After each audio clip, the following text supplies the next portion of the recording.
questions 1 to 4. You will hear a talk about a museum.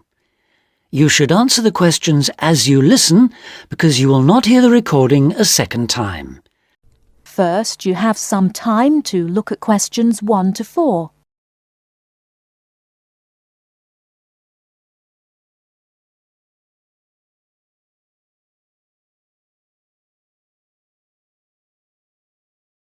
Listen carefully and answer questions 1 to 4. Welcome to the Museums UK audio series, a collection of downloadable audio files introducing the best of British museums. My name's Sam Cooper, and in this file I'll be introducing the Ashmolean Museum of Art and Archaeology in Oxford, with its fabulous collections of Eastern and Western art, antiquities, casts and coins. It's one of the oldest public museums in the world, and it's actually part of Oxford University, though it's free to go in whether you're a student or not. You'll find the main museum in Beaumont Street, near the centre of Oxford, close to both the railway station and the bus station. Opening hours for visitors are from 10 o'clock in the morning till 5 in the evening on Tuesdays to Saturdays, 12 to 5 on Sundays, and 10 to 7 on Thursdays in the summer months. It usually closes for 3 days over Christmas, a couple of days at New Year, and 3 days for the St Giles Fair in early September.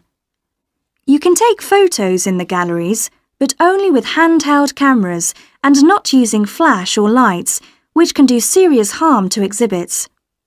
Also, as long as you follow all the copyright regulations and you get permission from the staff on duty, you can ask for antiquities documents of less than 100 years in age to be photocopied at a cost of 5p per A4 sheet. Before you hear the rest of the conversation, you have some time to look at questions 5 to 10.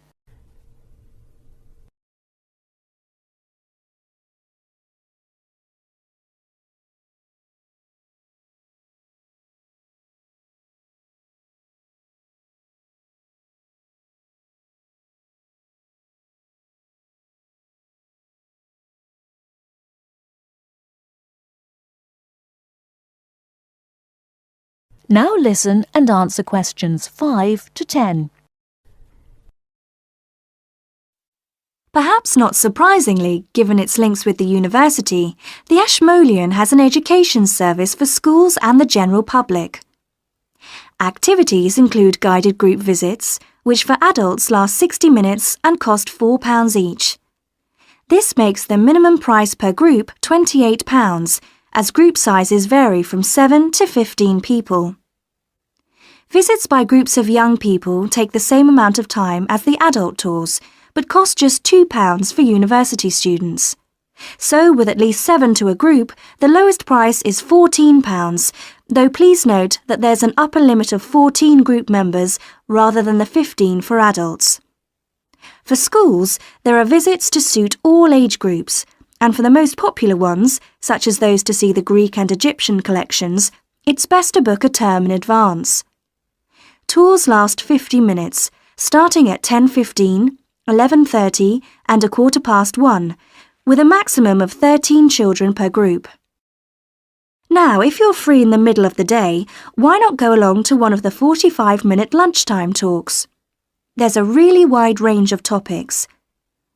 On the 19th, for example, the subject is Greek mythology, and on the 20th, there's Celebration of India. Both begin at 1:15, the usual time for these talks, and they're held every Tuesday, Wednesday and Friday. Another regular feature, on Saturday mornings through to the afternoons, are the workshops. If you're interested in developing your own illustrative and artistic skills, these are for you. They're aimed at artists of varying levels of experience and are always led by practicing artists. Running for 6 hours from 10 o'clock, this is wonderful value at just £5, including basic materials, and also a decent cup of coffee. That is the end of part 1. You now have half a minute to check your answers.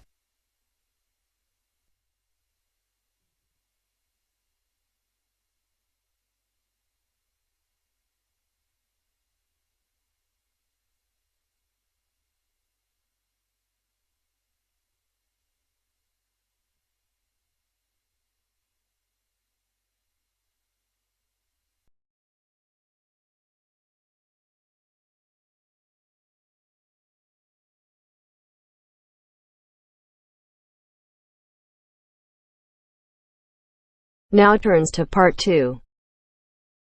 Part 2. You'll hear a dialogue between a foreign student and a student union officer.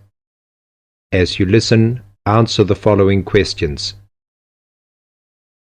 First, look at questions 11 to 13.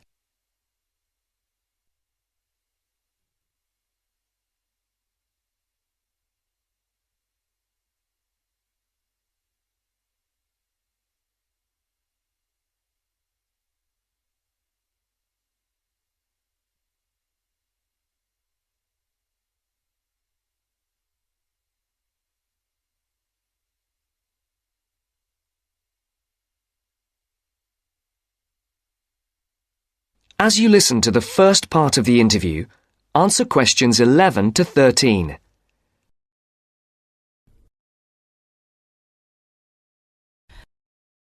Good morning. Can I help you? Yes, I'd like to know something about the British medical scheme. Yes. What's your question? Can I use British doctors if I fall ill? That will depend on how long your course of study is. If it is 6 months or more, then you are entitled to treatment from the British medical scheme, called the National Health Service, NHS, as if you were a British citizen. With the NHS, consultations with doctors are free, but you will be asked to pay something towards the cost of medicines.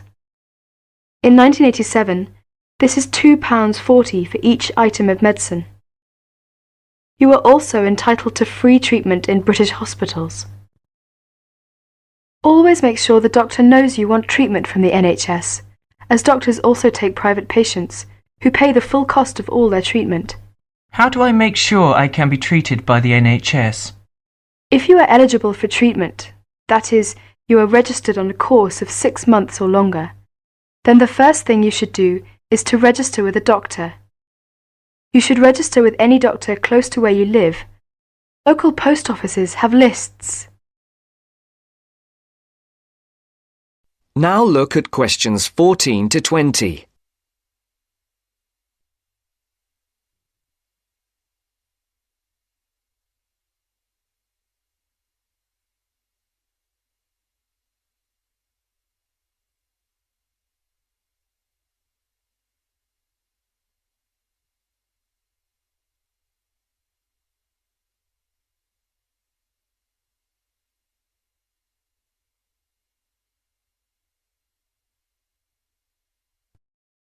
All you need to do is visit the doctor or the doctor's receptionist during consulting hours and ask to be included on the doctor's list of patients.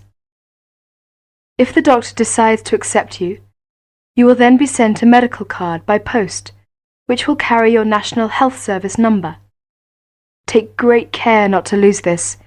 If the doctor cannot accept you, try elsewhere or contact the local family practitioner committee. You can get the address from the post office or any doctor. Find out your doctor's consulting hours from the doctor or the receptionist and ask whether or not you need to make an appointment before seeing the doctor. Remember to be on time for any appointment you make. You can see him or her during those hours unless you are seriously ill. If you are seriously ill, the doctor can be called out to see you. Once you have registered, you should tell your warden, landlord, landlady or a friend the name, address and telephone number of your doctor, so that if you are suddenly taken ill, the doctor can be called out to see you. I see. Could you tell me something about British hospitals? Yes, hospitals provide specialist treatments, or treatment for which any kind of extended stay is required. Your doctor will recommend you to go if it is necessary. Casualty or emergency treatment following accidents is free for everyone. As not all hospitals provide such services, you should find out which local hospitals do, in case you ever need treatment. How about dental care in Britain? You can find lists of dentists who give National Health Service treatment at local main post offices. You do not register with a dentist, but you should ask whether they are willing to give you NHS treatment. as dentists are free to accept or refuse patients, and to provide private treatment only. If you are accepted, you should give the dentist the NHS number which is on your medical card. There is a charge for all dental treatment. For basic treatment, this could be up to £17. More extensive dental treatment will cost more if you are not registered with a doctor. You will have to pay the full cost of dental treatment as a private patient.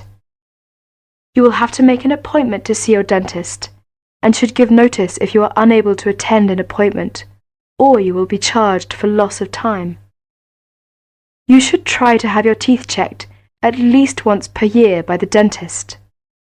From the NHS, you are entitled to a free 6-monthly checkup. Thank you very much. This helps me a lot.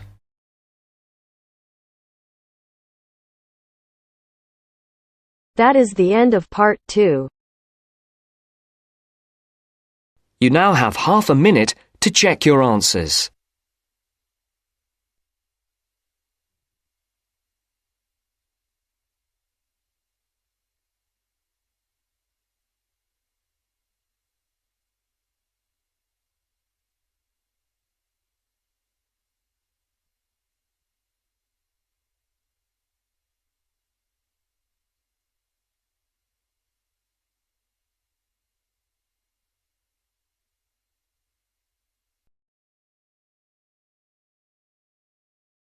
Now turns to part 3.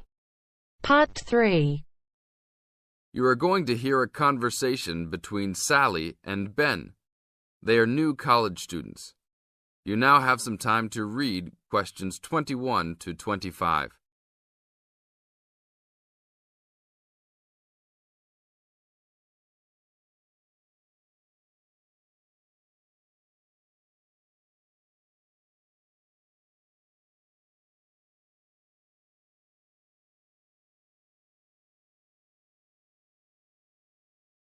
Now, listen to the first part of the conversation and answer questions 21 to 25. Hi, Ben. Sally. How are you? Fine. I wondered if I'd run into you. When did you get here? I only arrived last night, just in time. I prefer to travel on Sundays to miss the working rush. I suppose you arrived in plenty of time. Oh, I've been here for 4 days now, so it must have been Thursday that I arrived. I like to have a good chance to look around and settle in. I should have come earlier too. I'm hoping to get a part-time job. Well, you've no time today, I suppose. Do you still plan to be an architect? Yes, it's what I've always wanted to do.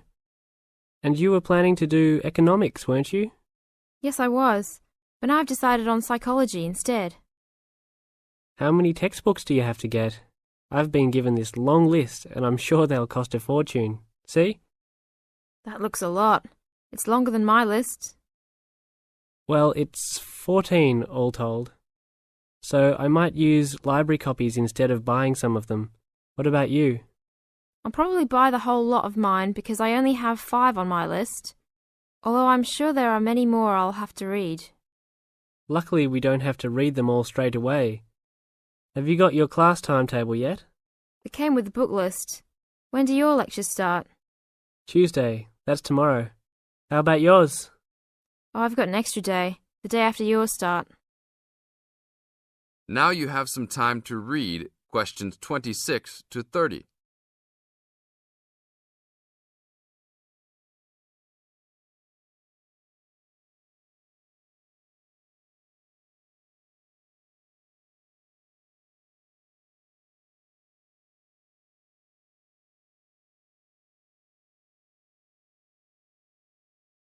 As the conversation continues, they are talking about their new college life. Listen carefully and answer questions 26 to 30. It's nothing like school, is it? Not so far, and the lectures will certainly be different. Do you have any special approach for keeping up with lectures and the amount we have to read? Well, I usually try to read every word in a book, in case I miss something important. So I suppose I'll try to write down every word of the lecture if I can. Oh, I couldn't do that. I'd get cramp in my fingers and I wouldn't really hear what was being said. I usually skim a book when I read and underline key parts, so I guess I'll try to make notes on the main points of the lecture. Have you thought of using a cassette recorder? You mean to record the lecture? Yep. Then you could make really good notes. Is it allowed? I think so. It must be. Plenty of people seem to do it. It has to be better than trying to write every word as you listen. Anyway, what's your first lecture about? Oh, it's on the Industrial Revolution. The Industrial Revolution? Sounds boring to me. Not really. It made a big difference to everything, including architecture eventually. So what's your first lecture about? It's about what separates humans from other animals. Okay. Look, I was on my way to the library to check out some of these books on my list. I have a tutorial paper to give in a couple of weeks. Oh, what's the topic? Well, I think our lecturer must have trouble thinking up topics. The topic is, why study architecture? I don't know. It could give you a chance to set out what you want to do. I guess so. Have you been given any tutorials to do yet? Yes. Mine is called Needs for Sleep. Sounds almost as interesting as mine. That is the end of part 3. You now have half a minute to check your answers.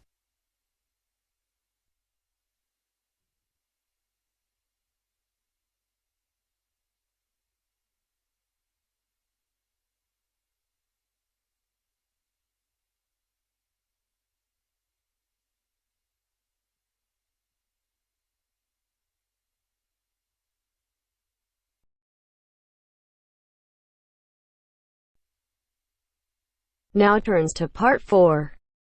Part 4. You are going to hear a talk about some British customs. Listen to the talk and complete the notes below.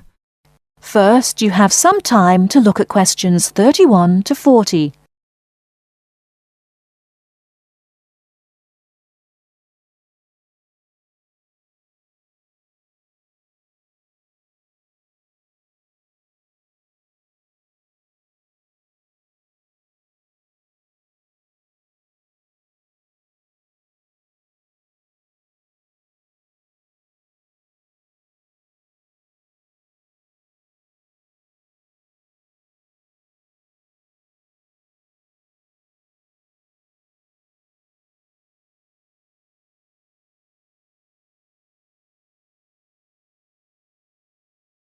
Now listen carefully and answer questions 31 to 40. Good morning. My name is Marcia Smith, a counsellor here at the Student Services section of the university, and this morning I'd like to talk to you about visiting a British home. This may help you to cope well with your study and social life in Britain. There is a commonly quoted saying in Britain, "An Englishman's home is his castle," which sums up the importance we give to our own bit of private territory. If you are living in a British home, or are invited to visit or stay with someone, it is important to act thoughtfully. For example, be punctual for meals and, if you know you have to miss one, let your host know as soon as possible. Check whether it is convenient for others in the house when you wish to take a bath or wash and dry laundry. And unless your host employs someone to do the housework, you are expected to make your own bed and keep your room clean and tidy yourself. If you don't have a door key, remember to make arrangements if you intend to be out late, and keep your hosts informed of your whereabouts so they don't worry. These suggestions apply whether you're a guest or a lodger, and will help the household to run smoothly. If you're staying as a guest of a British family, or even visiting for one meal, it is customary to take a small gift of flowers, chocolates, or something to drink. Don't spend too much, as this could embarrass your hosts. If you're staying for several days as a guest, it is usual to give a small present when you leave. Usually, you will get onto first-name terms with people you meet quite naturally and quickly. If you're unsure, continue to use their family name, surname, and title until they ask you to use their first name. Older people, and those with whom you have a more formal relationship, may prefer to stick to surnames, for example, Dr. Smith or Mrs. Smith. If you're going to eat with British people or to stay with a British family, you may want to know if there are things that they normally do or don't do at the table. Rather than worry too much about rules, you may like to watch other people and copy what they do. It also helps to understand a few customs first. Both at home and in restaurants, people normally wait until everyone has got their food before they start eating. However, they will start before this if someone says, "Please don't wait," or "Don't let it get cold." When people have started, they keep their cutlery, knives, forks and spoons on the plate when they are not using them, and leave them on the plate when they finish the course. For each course, different cutlery is used. You may also notice that people don't usually spend much time at the table talking, drinking and smoking. In fact, after dinner at home, it's fairly common for everyone to leave the table together and have coffee in the living room. If you are staying with a family or visiting informally, it's usual to offer to help with household chores, for example, clearing the table and washing up the dishes after a meal. Even men are expected to offer, though you may not be accepted. At a more formal meal, however, the host won't normally expect guests to help. That is the end of part 4. You now have half a minute to check your answers.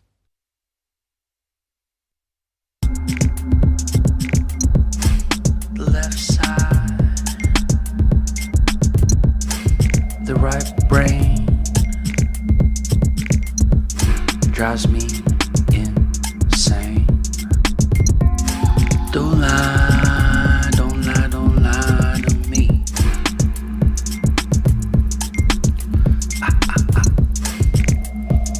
Don't fry